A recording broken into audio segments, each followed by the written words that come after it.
महेश्वर द्विभुजश्च चतुर्बाहु शतबाहु सहस्र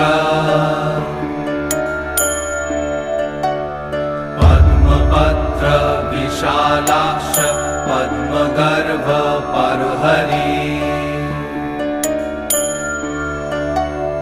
कथायामि सहस्राणि नमानि तव च आनघ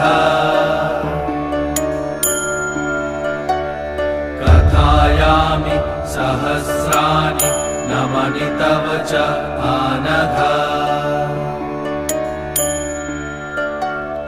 नमानि तव च आनघ।